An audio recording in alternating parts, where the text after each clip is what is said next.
ಶಕ್ತಿ ಯೋಜನೆ ಎಫೆಕ್ಟ್ ಬಸ್ಗಳು full rush. Night ಒಂದು ಗಾಡಿ ಬರುತ್ತೆ, ಅದು ಬಂದ್ರೆ ಬಂತು, ಬರ್ದಿದ್ರಿಲ್ಲ. ಬೆಳಗ್ಗೆ ಮಾರ್ನಿಂಗ್ ಬರೋ ಟೈಮಲ್ಲಿ ಅಂತಿನ ನಮ್ಮ ಕಡೆ ಒಂದು ಬಸ್ಸು ಇರಲ್ಲ. ಬಸ್ಸು ಮೇ ಬಿ ಕಡಿಮೆ ಮಾಡಿದ್ದಾರೆ, ಯಾಕೆ ಗೊತ್ತಾ? ಡೀಸೆಲ್ ಸೇವಿಂಗ್ ಫ್ರೀ ಬಿಟ್ಟಿರೋದಕ್ಕೆ. ಎಷ್ಟೋ ದಿವಸ ಕೆಲ್ಸಕ್ಕೆ ಬರ್ಬೇಕಾರೆಲ್ಲ ಬೈಸ್ಕೊಂಡಿದ್ದೀವಿ.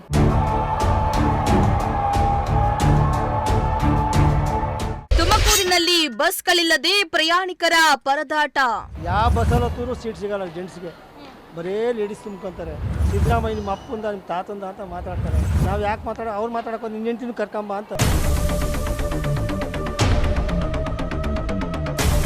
ಮಕ್ಕಳು ತೊಂದರೆ ಆಗ್ತಾಯಿದೆ ಪಾಪ, ನೇತಾಡ್ಕೊಂಡು ಹೋಗ್ತವೆ ಮಕ್ಕಳು ಟೈಮ್ ಸರಿಯಾಗಿ ಸ್ಕೂಲ್ಗೆ. ನೇತಾಡೋದಕ್ಕೆ ಅವಕಾಶ ಕೊಡೋದಿಲ್ಲ. ನಾವು ಕಂಡಕ್ಟ್ರಿಗಳಿಗೂ ಹೇಳ್ತಾ ಇದ್ದೀವಿ, ಶಕ್ತಿ ಯೋಜನೆ ಜನಗಳು ಜಾಸ್ತಿ ಆದರೂ ಸಿಕ್ಕಾಪಟ್ಟೆ ತುಂಬು ಕಳಿಸ್ತಾ ಇದ್ದೀವಿ.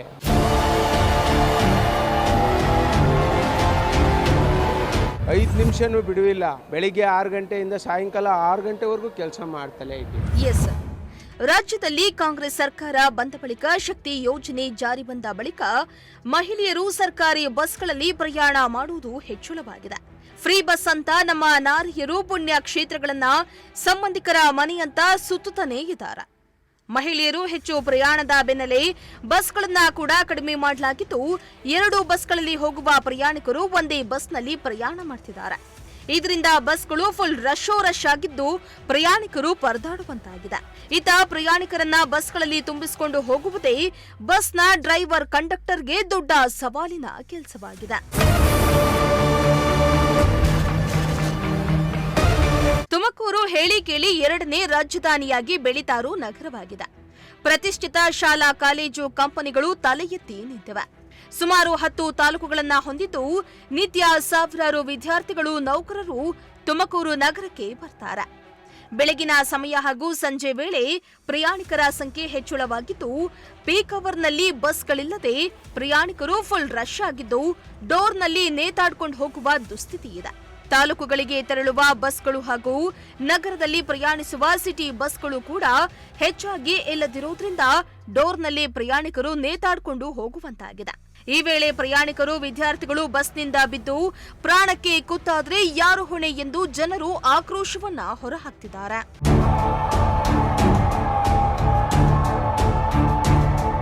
ಇನ್ನು ಬೆಳಗ್ಗೆ ವೇಳೆ ಹಳ್ಳಿಗಳಿಂದ ಬಸ್ಗಳು ಇಲ್ಲದೆ ಕೆಲಸಕ್ಕೆ ಬರಲು ಸಮಸ್ಯೆ ಆಗ್ತಾ ಇದೆ. ಡೈಲಿ ಆಫೀಸ್ನಲ್ಲಿ ಬೈಸ್ಕೊಳ್ಳೋದೇ ಆಗಿದೆ. ಹೆಚ್ಚು ಬಸ್ ಅನ್ನ ಬಿಡಲು ಕಂಪ್ಲೇಂಟ್ ಮಾಡಿದ್ರು ಅಧಿಕಾರಿಗಳು ಕ್ಯಾರಿ ಅಂತಿಲ್ಲ ಅಂತ ಪ್ರಯಾಣಿಕರೊಬ್ಬರು ಆಕ್ರೋಶವನ್ನ ಹೊರಹಾಕಿದ್ದಾರೆ. ಸಿಕ್ಕಾಪಟ್ಟೆ ಪ್ರಾಬ್ಲಮ್ ಆಗ್ತಿದೆ ಮ್ಯಾಮ್. ನಮ್ಮ ಸೈಡ್ ಅಂತೂ ಇನ್ನೂ ತುಂಬ ಪ್ರಾಬ್ಲಮ್ ಇದೆ. ಬಸ್ಸು ಕರೆಕ್ಟಾಗಿ ಬಿಡ್ತಿಲ್ಲ. ನಾವು 1 ಅವರೆಲ್ಲ ವೇಟ್ ಮಾಡಿದ್ದೀವಿ ಎಷ್ಟೊಂದು ಸತಿನ. 7-7 ನೈಟ್ ಒಂದು ಗಾಡಿ ಬರುತ್ತೆ, ಅದು ಬಂದರೆ ಬಂತು, ಬರ್ದಿದ್ರಿಲ್ಲ. ಎಷ್ಟೊತ್ತಾದರೂ ಬರಲ್ಲ. ಏನು ವೆಯ್ಟ್ ಮಾಡ್ತಾನೆ ಇರ್ತೀವಿ ಮ್ಯಾಮ್, ಏನು ಮಾಡಿದ್ರು. ಬೆಳಗ್ಗೆ ಮಾರ್ನಿಂಗ್ ಬರೋ ಟೈಮಲ್ಲಿ ಅಂತಿನ ನಮ್ಮ ಕಡೆ ಒಂದು ಬಸ್ಸು ಇರಲ್ಲ. ಎಷ್ಟೋ ದಿವಸ ಕೆಲ್ಸಕ್ಕೆ ಬರ್ಬೇಕಾರೆಲ್ಲ ಬೈಸ್ಕೊಂಡಿದ್ದೀವಿ. ಹಾಗೆ ಎಷ್ಟು ಕಂಪ್ಲೇಂಟ್ ಎಲ್ಲ ಮಾಡಿದ್ದೀವಿ, ಆದರೆ ಯಾರೂ ರೆಸ್ಪಾನ್ಸ್ ಮಾಡಲ್ಲ. ಅಷ್ಟೇ,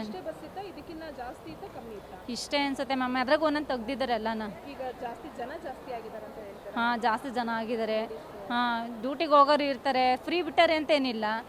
ಹೋಗೋರು ಡ್ಯೂಟಿಗೆ ಹೋಗೋರು ಪಾಸ್ ಮಾಡಿಸ್ಕೊಂಡಾದ್ರೂ ಓಡಾಡ್ತೀವಿ, ಏನು ಮಾಡಿದ್ರು ಓಡಾಡ್ತೀವಲ್ವ. ಹಾಗಾಗಿ ಬಸ್ ಇನ್ನೊಂದೆರಡು ಬಿಡಬೇಕು, ಅವಶ್ಯಕತೆ ಇದೆ. ನಮ್ಮ ಸೈಡ್ ಅಂತೂ ಬಸ್ ಒಂದೂ ಇಲ್ಲ ಕರೆಕ್ಟಾಗಿ. ನಮ್ಮದು ನಿಟ್ಟೂರು ಕಡಬ ಸೈಡು, ಮೈಸೂರು ರೋಟು. 1 ಅವರ್ಗೆ ಒಂದಿದೆ, ಅದು ಸಂಜೆ ಮೇಲೆ ವೆಯ್ಟ್ ಮಾಡಲೇಬೇಕು. ಸಿಕ್ಕಾಬಟ್ಟೆ ಪ್ರಾಬ್ಲಮ್ ಇದೆ ಬಸ್ಸಿಗಂತೂ. ಇನ್ನೂ ಒಂದು ಬಿಟ್ಟರೆ ಖುಷಿನೇ ನಮ್ಮ ಕಡೆಗಂತೂ. ಏನು ಮ್ಯಾಮ್, ಅದೇ ಹೆಣ್ಮಕ್ಳಿಗೆ ಕೊಡ್ತಾರೆ ಅಂತಾರೆ, ನಮ್ಮ ದುಡ್ಡೇ ತಗೊತಾರೆ, ನಮಗೆ ಕೊಡ್ತಾರೆ ಅಷ್ಟೇ. ಇನ್ನೇನು ಕೊಡ್ತಾರೆ ಅವರು, ಹಿಂಗೇನಿಲ್ಲ. ಇನ್ನು ಕರ್ನಾಟಕ ರಾಜ್ಯ ರಸ್ತೆ ಸಾರಿಗೆ ನಿಗಮವು ಡೀಸೆಲ್ ಕಡಿಮೆ ಮಾಡುವ ನಿಟ್ಟಿನಲ್ಲಿ ಬಸ್ಗಳನ್ನ ಕಡಿಮೆ ಮಾಡಲಾಗಿದೆ. ಇದರಿಂದ ಕಾಮನ್ ಆಗಿ ಬಸ್ಗಳು ರಶ್ ಆಗುತ್ತೆ. ಜೊತೆಗೆ ಬಸ್ ಹತ್ತುವ ವೇಳೆ ನೂಕು ನುಗ್ಗಲು ಉಂಟಾಗುತ್ತೆ. ಸರಿಯಾದ ಸಮಯಕ್ಕೆ ಮನೆಗೂ ಹೋಗಕ್ಕಾಗ್ತಾ ಇಲ್ಲ. ಜೊತೆಗೆ ಕೆಲಸ ಕಾಲೇಜುಗಳಿಗೂ ಟೈಮ್ ಕರೆಕ್ಟ್ ಆಗಿ ಹೋಗಕ್ಕಾಗ್ತಾ ಇಲ್ಲ ಎಂದು ಪ್ರಯಾಣಿಕರೊಬ್ಬರು ತಮ್ಮ ಆಕ್ರೋಶವನ್ನ ಹೊರಹಾಕಿದ್ರು. ಬಸ್ಸು ಕಡಿಮೆ ಮಾಡಿದ್ದಾರೆ, ಡೀಸೆಲ್ ಸೇವಿಂಗ್ಗೆ ಬಸ್ ಕಡಿಮೆ ಆಪ್ರೇಟ್ ಮಾಡ್ತಿದ್ದಾರೆ, ಜನ ಜಾಸ್ತಿ ಆಗ್ತಿದ್ದಾರೆ. ಬಸ್ ಸರಿಯಾಗಿ ಆಪ್ರೇಟ್ ಮಾಡಿದ್ರೆ ರಶ್ ಕಡಿಮೆ ಆಗುತ್ತೆ. ಇಲ್ಲೆಲ್ಲ ಕೆಲವರು ಬಸ್ ಹತ್ತೋ ಟೈಮಲ್ಲೆಲ್ಲ ನೂಕೋದು ಅದೆಲ್ಲ ಜಾಸ್ತಿ ಇದೆ. ಸ್ಟೂಡೆಂಟ್ಸ್ ಎಲ್ಲ ಜಾಸ್ತಿ ಇರ್ತಾರೆ. 5:30, 5 o'clock ಮೇಲೆಲ್ಲ ಕೆಲಸ ಬಿಟ್ಟವ್ರು ಜಾಸ್ತಿ ಇರ್ತಾರೆ. ನೂಕಿದಾಗ ನುಗ್ಗಲು ಜಾಸ್ತಿ ಆಗುತ್ತೆ. ಕೆಲವು ಸತಿ ಟೈರ್ ಕೆಳಗಡೆ ಬೀಳೋ ಚಾನ್ಸ್ ಇರುತ್ತೆ. ಬಸ್ಸು ಮೇ ಬಿ ಕಡಿಮೆ ಮಾಡಿದ್ದಾರೆ, ಯಾಕೆ ಗೊತ್ತಾ? ಡೀಸೆಲ್ ಸೇವಿಂಗ್ಗೆ ಮೊದಲಿಗಿನ್ನ ಕಡಿಮೆನೇ ಇದೆ ಬಸ್ಸು. ಬೇರೆ ಕಡೆ ಎಲ್ಲ ವಾಚ್ ಮಾಡ್ತಿರ್ತೀವಲ್ಲ, ಬಸ್ ಆಪ್ರೇಟಿಂಗ್ ಕಡಿಮೆ ಮಾಡಿದ್ದಾರೆ ಡೀಸೆಲ್ ಸೇವಿಂಗ್ಗೆ. ಅದೇ ಪ್ರಾಬ್ಲಮ್, ಫ್ರೀ ಬಿಟ್ಟಿರೋದಕ್ಕೆ. ಅಂದ್ರೆ ಕಮ್ಮಿ ಬಿಟ್ಟಿದ್ದಾರೆ ಅಂದ್ರೆ ಈಗ ಶಕ್ತಿ ಯೋಜನೆ ಬಿಟ್ಟಿರೋದಕ್ಕಾಗಿ ಕಮ್ಮಿ ಬಿಟ್ಟಿದ್ದಾರೆ ಅಂತ ಹೇಳಿ. ಮೇಡಮ್ ಏನಂದರೆ ಡೀಸೆಲ್ ಸೇವ್ ಆಗಬೇಕಲ್ಲ, ಡೀಸೆಲ್ ಸೇವ್ ಮಾಡ್ತಾರೆ, ಕಡಿಮೆ ಬಸ್ ಆಪ್ರೇಟ್ ಮಾಡ್ತಾರೆ, ಅದಕ್ಕೆ ಜಾಸ್ತಿ ಜನ ತುಂಬ್ತಾರೆ. ಜನ ಹೋಗಲೇಬೇಕು, ರಶ್ ಇದ್ರೂ ಹೋಗ್ತಾರೆ ಅಷ್ಟೇ, ಇನ್ನೇನಿಲ್ಲ. ಸ್ಟೂಡೆಂಟ್ಸ್ ಎಲ್ಲ ಸಿಕ್ಕಾಬಟ್ಟೆ ರಶಲ್ಲೇ ಒದ್ದಾಡ್ಕೊಂಡು ಹೋಗ್ತಾ ಇದ್ದಾರೆ. ಹಾಂ ಮೇಡಮ್, ಟೈಮ್ ಆಗ್ತಾ ಇದೆ. ಹಾಂ ಮೇಡಮ್, ಏನು ಮಾಡೋಕ್ಕಾಗಲ್ಲ. ಕಾಲೇಜ್ಗಾಗಲಿ ವರ್ಕ್ಗಾಗಲಿ ಟೈಮಿಂಗ್ಸ್ ಕ್ಯಾಚ್ ಮಾಡಲೇಬೇಕು, ಅಲ್ಲೂರ ಹೋಗಲೇಬೇಕು. ಅದಕ್ಕೋಸ್ಕರ ರಶಲ್ಲೇ ಜರ್ನಿ ಮಾಡ್ತಾರೆ, ಏನೂ ಮಾಡೋಕ್ಕಾಗಲ್ಲ. ಫ್ರೀ ಬಿಟ್ಟಿರೋದ್ರಿಂದ ಜನನೂ ಜಾಸ್ತಿ ಆಗಿದ್ದಾರೆ, ಪ್ಲಸ್ ಇವರು ಬಸ್ ಆಪ್ರೇಟ್ ಮಾಡೋದು ಕಡಿಮೆ ಮಾಡಿದ್ದಾರೆ. ಇನ್ನು ಬಸ್ಗಳನ್ನ ಕಡಿಮೆ ಮಾಡಿದ. ಬಸ್ ಸ್ಟ್ಯಾಂಡ್ನಲ್ಲಿ ಗಂಟೆಗಟ್ಟಲೆ ಕಾದ್ರೂ ಬಸ್ ಬರಲ್ಲ, ಬಂದ್ರೂ ಕೂಡ ಫುಲ್ ರಶ್ ಆಗುತ್ತೆ. ಎಲ್ಲ ಮಹಿಳೆಯರೇ ತುಂಬಿರ್ತಾರೆ, ನಮ್ಗೆ ಸೀಟೇ ಸಿಗೋದಿಲ್ಲ. ಕೂಡ್ಲೇ ಸಾರಿಗೆ ಇಲಾಖೆ ಎಚ್ಚೆತ್ತು ಹೆಚ್ಚುವರಿ ಬಸ್ ಅನ್ನ ಒದಗಿಸಿದ್ರೆ ಅನುಕೂಲ ಆಗುತ್ತೆ ಅಂತ ಪ್ರಯಾಣಿಕರೊಬ್ಬರು ಅಳಲನ್ನ ತೋಡ್ಕೊಂಡಿದ್ದಾರೆ. ಯಾವ ಬಸ್ಸಲ್ಲಿ ಹತ್ತೂ ಸೀಟ್ ಸಿಗಲ್ಲ ಜೆಂಟ್ಸ್ಗೆ, ಬರೀ ಲೇಡೀಸ್ ತುಂಬ್ಕೊತಾರೆ. ನಾವು ಎಲ್ಲಿ ಹೋಗೋಣ, ಏನಾರು ಮಾತಾಡೋಕ್ಕೋದ್ರೆ ಲೇಡೀಸ್ ಮೇಲೆ ಬೀಳ್ತಾರೆ. ಸಿದ್ದರಾಮಯ್ಯ ನಿಮ್ಮ ಅಪ್ಪಂದ ನಿಮ್ಮ ತಾತಂದ ಅಂತ ಮಾತಾಡ್ತಾರೆ. ನಾವು ಯಾಕೆ ಅವ್ರು ಮಾತಾಡೋಕೆ ನಿನ್ನ ಹೆಂಡ್ತಿನೂ ಕರ್ಕೊಂಬ ಅಂತಾರೆ ಅಲ್ವಾ. ಅದಕ್ಕೆ ನಾವೇನು ಮಾತಾಡೋಕೆ ಹೋಗಲ್ಲ. ಆಯಿತು, ನಿಂತ್ಕೊಂಡೇ ಜರ್ನಿ ಮಾಡ್ತೀವಿ, ಪ್ರವಾಸ ಮಾಡ್ತೀವಿ.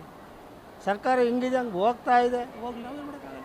ಏನ್ ಹೇಳ್ತೀರಾ ಸಿದ್ದರಾಮಯ್ಯ ಅವರು ಈ ರೀತಿ ಯೋಚನೆ? ಅಲ್ಲ, ಸಿದ್ದರಾಮಯ್ಯನವ್ರು ಮಾಡೋರು ಹೆಂಗೆ ಲೇಡೀಸ್ಗೆ ಹೆಲ್ಪ್ ಮಾಡೋರು ಅವರು, ನಮಗೇನು ಜೆಂಟ್ಸ್ಗೇನು ಹೆಲ್ಪ್ ಮಾಡಿಲ್ಲ ಅವರು, ಬರೀ ಅವ್ರಿಗೆ ಮಾಡಿದ್ದಾರೆ ಅಷ್ಟೇ. ಅನುಕೂಲ ಮಾಡೋರೆ ಟೂರಿಸ್ಟ್ ಅವ್ರಿಗೆ ಟೂರಿಸ್ಟ್ ಜಾಮು, ಬರೀ ಬ್ಯಾಗುಗಳು ತಗಲಾಕೊಂಡು ಹೋಗ್ತಾ ಇರ್ತಾರೆ, ಇನ್ನೇನು ಇದು ಮಾಡಿಲ್ಲ. ಆರಾಮ ಮನೆ ಕೆಲಸ ಬಿಟ್ಟು ಕಾರ್ಯ ಬಿಟ್ಟು ಎಲ್ಲ ಹೋಗ್ತಾ ಇರ್ತಾರೆ. ನಿಮ್ಗೇನು ಯೋಜನೆ ಕೊಡಬೇಕಾಗಿತ್ತು? ನಮ್ಗೆ ಏನಿಲ್ಲ, ಏನು ಸ್ಪೆಷಲಿಟಿ ಏನು, ಒಂದು ಒಳ್ಳೆ ಬಂದವರಿಗೆ, ಒಂದು ವಯಸ್ಸಾದವ್ರಿಗೆ ಒಂದು ಸೀಟು ಒಂದು ಇದು ಮಾಡಿ, ವಿದ್ಯಾವಂತರಿಗೆ, ಮಕ್ಕಳಿಗೆ, ವಯಸ್ಸಾದವ್ರಿಗೆ ಒಂದು ಒಳ್ಳೆ ಒಂದು ಇದು ಮಾಡಿ. ಮಕ್ಕಳಿಗೆ ತುಂಬಾ ತೊಂದರೆ ಆಗ್ತಾ ಇದೆ. ಮಕ್ಕಳಿಗೆ ತೊಂದರೆ ಆಗ್ತಾಯಿದೆ ಪಾಪ, ಇನ್ಯಾತ ಆಡ್ಕೊಂಡು ಹೋಗ್ತವೆ ಮಕ್ಕಳು, ಟೈಮ್ ಸರಿಯಾಗಿ ಸ್ಕೂಲ್ಗೆ ಎಲ್ಲ ಮಾಡಬೇಕಲ್ಲ. ಅಷ್ಟೇ ನಾವು ಕೇಳ್ತಾ ಇರೋದು, ಇನ್ನೇನು ಬೇಡ, ನಮಗೇನು ಬೇಕು. ಏಜ್ 65 ಆಗಿದೆ ನಮಗೆ, ಇನ್ನೇನು ಬೇಡ, ನಮ್ಗೆ ಕೂತ್ಕೊಳ್ಳೋಕೆ ಸೀಟು ಅಷ್ಟೇ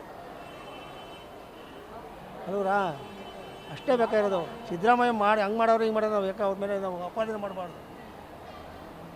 ಮಾಡಿದ್ರೆ ಒಂದು ಒಳ್ಳೆ ರೀತಿಯಿಂದ ಉತ್ತೇಜನ ಮಾಡ್ಕೊಂಡು ಹೋಗ್ಬೇಕು. ಇನ್ನು ಬಸ್ ಪ್ರಾಬ್ಲಮ್ ಬಗ್ಗೆ ಮಾತನಾಡಿದ ಕೆಎಸ್ಆರ್ಟಿಸಿ ಸಿಬ್ಬಂದಿ, ಬಸ್ ಕಡಿಮೆ ಆಗಿರೋದ್ರಿಂದ ಈ ಸಮಸ್ಯೆ ಆಗಿದೆ. ಈ ಸಮಸ್ಯೆ ಸದ್ಯದಲ್ಲಿಯೇ ನಿವಾರಣೆ ಆಗುತ್ತೆ. ನಾವು ಬೆಳಗ್ಗೆಯಿಂದ ಸಂಜೆವರೆಗೂ ಕೆಲಸ ಮಾಡ್ತಾನೆ ಇರ್ತೇವೆ, ಆದ್ರೆ ಹೆಚ್ಚುವರಿ ಬಸ್ಗಳಿಲ್ಲದೆ ಈ ರೀತಿ ಸಮಸ್ಯೆ ಆಗ್ತಾ ಇದೆ. ನಾವು ಕ್ರಮ ಕೈಗೊಳ್ತೀವಿ ಎಂದು ಭರವಸೆಯನ್ನ ಕೂಡ ನೀಡಿದ್ರು. ಜನಗಳು ಒತ್ತಡ ಜಾಸ್ತಿ ಆಗಿದೆ, ಇದರಿಂದ ಜನ ಏನು ಒತ್ತಡ ಕೊಡ್ತಾ ಇದ್ದಾರೆ? ಅದೇನೇ ನಮ್ಮದು ಏನು ಇದಾಕಿದ್ದೀವಿ, ಇದು ಶಕ್ತಿ ಯೋಜನೆ ಇದೆಯಲ್ಲ, ಶಕ್ತಿ ಯೋಜನೆ ಜನಗಳು ಜಾಸ್ತಿ ಆದರೂ ಸಿಕ್ಕಾಪಟ್ಟೆ ತುಂಬ ಕಳಿಸ್ತಾ ಇದ್ದೀವಿ ಅಂತ. ಕಮ್ಮಿ ಆಗಿದಾವ ಬಸ್ಸುಗಳೇನು ಕಮ್ಮಿ ಆಗಿಲ್ಲ, ಬಟ್ ಇನ್ನೂ ಬಸ್ ಬೇಕು. ಇನ್ನು ಬಸ್ ಬೇಕು. ಸ್ಟೂಡೆಂಟ್ಸ್ ಎಲ್ಲ ಇಷ್ಟು ಕುರಿ ಮಂದಿ ತರ ತುಂಬಿಕೊಂಡು ಹೋಗ್ತಾ ಇದ್ದಾರೆ ಸರ್. ಏನಾದರೂ ತೊಂದರೆ ಆದ್ರೆ ಯಾರು ಜವಾಬ್ದಾರಿ ತಗೋತಾರೆ? ಹೌದು, ಅದಕ್ಕೆ ತಕ್ಕನಾಗಿ ನಾವು ಬಸ್ಗಳು ಅರೇಂಜ್ ಮಾಡ್ತಿದ್ದೀವಿ, ಕಳಿಸ್ತಿದ್ದೀವಿ. 5 ನಿಮಿಷನೂ ಬಿಡುವಿಲ್ಲ. ಬೆಳಿಗ್ಗೆ 6 ಗಂಟೆಯಿಂದ ಸಾಯಂಕಾಲ 6 ಗಂಟೆವರೆಗೂ ಕೆಲಸ ಮಾಡ್ತಲೇ ಇದ್ದೀವಿ. ಏನು ನಮ್ಮ ಸಮಸ್ಯೆನ ಅಧಿಕಾರಿಗಳು ತಿಳಿಸಿಲ್ವಾ? ನೀವು ಇಷ್ಟು ಸಮಸ್ಯೆ ಆಗ್ತಾ ಇದ್ರು ತಿಳಿಸ್ತಾರೆ, ಅಧಿಕಾರಿಗಳು ಕೋಆಪರೇಷನ್ ಕೊಡ್ತಾ ಇದ್ದಾರೆ, ಆದಷ್ಟು ಕೊಡ್ತಾ ಇದ್ದಾರೆ. ಬಟ್ ಕಮ್ಮಿ ಬಸ್ಸಸ್ ಇರೋದ್ರಿಂದ ಇನ್ನೂ ಬಸ್ಗಳು ಜಾಸ್ತಿ ಆಗಬೇಕು. ತೊಂದರೆ ಆಗಿರಲಿಲ್ವಾ? ಇಲ್ಲ, ಶಕ್ತಿ ಯೋಜನೆ ಪ್ರತಿಯೊಂದು ಬಸ್ಸಿನಲ್ಲೂ ಶಕ್ತಿ ಯೋಜನೆಯ ಮಹಿಳೆಯರು, ಸ್ಟೂಡೆಂಟ್ಸು, ಪುರುಷರು ಎಲ್ಲ ಓಡಾಡ್ತಾ ಇರೋದ್ರಿಂದ ಸ್ವಲ್ಪ ಸಮಸ್ಯೆ ಇದೆ, ಬಗೆಹರಿತದೆ ಅದು. ಇಲ್ಲ, ಮುಂಚೆ ಎಲ್ಲ ಯಾರು ಇಷ್ಟೊಂದು ಜನ ನಮ್ಮ ಬಸ್ಸಲ್ಲಿ ಓಡಾಡ್ತಿರಲಿಲ್ಲ. ಜಾಸ್ತಿ ಆಗಿದ್ದಾರೆ, ತುಂಬ ಪ್ರಯಾಣಿಕರು ಜಾಸ್ತಿ ಆಗಿದ್ದಾರೆ. ಈಗ ವಿದ್ಯಾರ್ಥಿಗಳನ್ನ ನಾವು ನೋಡಿದ್ವಿ ಇಲ್ಲಿ ಬಸ್ ಸ್ಟ್ಯಾಂಡ್ ಅಲ್ಲಿ, ಎಲ್ಲ ಡೋರ್ ಹತ್ರ ನೇತಾಡ್ಕೊಂಡು ಹೋಗ್ತಾ ಇದ್ದಾರೆ. ಏನಾದರೂ ಹೆಚ್ಚು ಕಮ್ಮಿ ಆದರೆ ಯಾರು ಇಲ್ಲ ನೇತಾಡೋದಕ್ಕೆ ಅವಕಾಶ ಕೊಡೋದಿಲ್ಲ. ನಾವು ಕಂಡಕ್ಟ್ರಿಗಳಿಗೂ ಹೇಳ್ತಾ ಇದ್ದೀವಿ, ಕ್ಲೀನಾಗಿ ಬಾಗ್ಲು ಹಾಕ್ಕೊಳ್ಳಿ, ಸೇಫ್ಟಿಯಿಂದ ಹೋಗಿ ಅಂತ ಎಲ್ಲ ಹೇಳ್ತಾ ಇದ್ದೀವಿ. ಅಕಸ್ಮಾತ್ ಏನಾದರೂ ಅಚಾನಕ್ ಆದರೆ ಯಾರು ಜವಾಬ್ದಾರಿ ತಗೋತಾರೆ ಅಂತ? ಯಾಕಂದರೆ ಈಗ ಬೇರೆ ಕಡೆ ಎಲ್ಲ ಪ್ರೊಟೆಸ್ಟ್ ನಡೀತಾ ಇದೆ, ಬಸ್ ಇಲ್ಲ, ಸ್ಟೂಡೆಂಟ್ಸ್ ಕರೆಕ್ಟ್ ಟೈಮಿಗೆ ಹೋಗೋಕ್ಕಾಗ್ತಾ ಇಲ್ಲ ಕಾಲೇಜಸ್ಗೆ. KSRTCಯಿಂದ ಅತಿ 100ಕ್ಕೆ 1 ಆಗುತ್ತೆ ಘಟನೆ ಇಲ್ಲವೇ ಇಲ್ಲ. ಅಷ್ಟು ಸೇಫ್ಟಿಯಾಗಿ ನಾವು ಮಾರ್ಗಾಚರಣೆ ಮಾಡಿಸ್ತಾ ಇದ್ದೀವಿ. ಅಟ್ಲೀಸ್ಟ್ ಸ್ಟೂಡೆಂಟ್ಸಿಗಾದ್ರೆ ಏನಾದರೂ ವ್ಯವಸ್ಥೆ ಮಾಡಬೇಕಲ್ವಾ ಸರ್ಕಾರ? ನಿಜವಾಗ್ಲೂ ಮಾಡಿದ್ದೀವಿ, ಆದಷ್ಟು ಶ್ರಮಪಟ್ಟು ದುಡಿತಾ ಇದ್ದೀವಿ. ಶ್ರಮಪಟ್ಟು ಬಸ್ಸನ್ನು ಕಳಿಸ್ತಾ ಇದ್ದೀವಿ. ತುಂಬಾ ಅಧಿಕ ಸಮಯ ಒತ್ತಡ ಜಾಸ್ತಿ ಹೇಳಲ್ವರ 6ರಿಂದ 6ವರೆಗೂ ಆದ್ರೂ ನಾವು ಜನಗಳ ಸೇವೆ ಮಾಡ್ತಲೇ ಇರ್ತೀವಿ. ನಿಮಗೆ ಏನಾದರೂ ಸಮಸ್ಯೆ ಆಗ್ತಾ ಇದೆಯಾ? ಸಮಸ್ಯೆ ಅಂದರೆ ಇವಾಗ ನಾವು ಎಸೆನ್ಷಿಯಲ್ ಸರ್ವಿಸು, ಸಮಸ್ಯೆ ಅಂತ ಯಾರಿಗೂ ಹೇಳ್ಕೊಳಂಗಿಲ್ಲ, ಕೆಲಸ ಮಾಡಲೇಬೇಕು. ಅಂದರೆ ನಿಮಗೆ ಡ್ಯೂಟಿ ಟೈಮಿಂಗ್ಸ್ ಅನ್ನೋದಿಲ್ವಾ ಇವಾಗ? ಟೈಮಿಂಗ್ಸ್ ಇರುತ್ತೆ. ಅದೇನೇ ಆಗಲಿ, ಫ್ರೀ ಬಸ್ ಯೋಜನೆಯಿಂದಾಗಿ ಹೆಚ್ಚುವರಿ ಬಸ್ಗಳು ಇಲ್ಲದೆ ಬಸ್ಗಳು ರಶ್ ಆಗ್ತಾವೆ. ಏನಾದ್ರೂ ಅಧಿಕಾರಿಗಳು ಎಚ್ಚೆತ್ತು ಹೆಚ್ಚುವರಿ ಬಸ್ ವ್ಯವಸ್ಥೆಯನ್ನ ಮಾಡಿಕೊಡುವ ಮೂಲಕ ಪ್ರಯಾಣಿಕರ ಸಂಕಷ್ಟವನ್ನ ದೂರ ಮಾಡಬೇಕಾಗಿದೆ. ಕ್ಯಾಮರಾ ಪರ್ಸನ್ ಹರೀಶ್ ಜೊತೆ ಮೇಘನಾ, ಪ್ರಜಾಶಕ್ತಿ ಟಿವಿ, ತುಮಕೂರು.